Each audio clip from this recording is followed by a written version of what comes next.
Hukuncin wanda ya zaɓi shugaba wanda ba na gari ba kuma alhalin yana sani. Cewa duk mutumin da ya tsaya da ga wani kai ka san wannan ya fi amana, ya fi gaskiya, ya fi riƙe amana, ka san ya fi shi, ka goyi bayan wadda bai kai shi ba wajen amana. Manzon Allah ya ce ka ha'inci Allah, ka ci amanar Ubangiji, kuma ka ci amanar manzon Allah, kuma ka ci amanar muminai. So ma ga yadda za a yi mutane su ci amanar Allah, su ci amanar manzon Allah, su ci amanar muminai, sa'annan kuma su wanye lafiya. Lahirar ta suwaye, wa inna lana lal akhirata wal ula, ko ta suwaye lahirar, ka ga mu ta waye, ba za ku magana ba.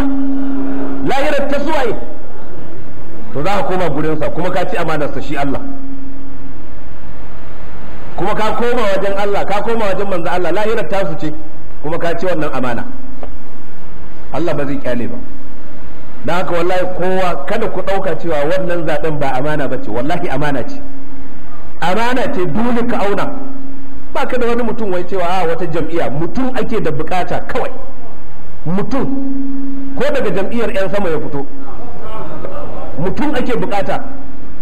Ko da ka tsaya ka kalli abin da ya dace, kuma a yaƙinin ka cewa ga Allah wannan abin da kai shine zai taimaki al'umma, ka fita. Idan ya je wani abin da ba shi kenan ba, amma kai karan kanka ka san akwai rinjayen zalunci, ka zaɓi wanda ya rinjaye masu cin amana, ya ka rinjayar da shi, to kai ma kana da haƙƙi a kai. Imamul Qurtubi ya faɗa a ƙarƙashin fassararsa da ya zo, qala ja'alni ala khaza'inil ardi inni hafizun alim.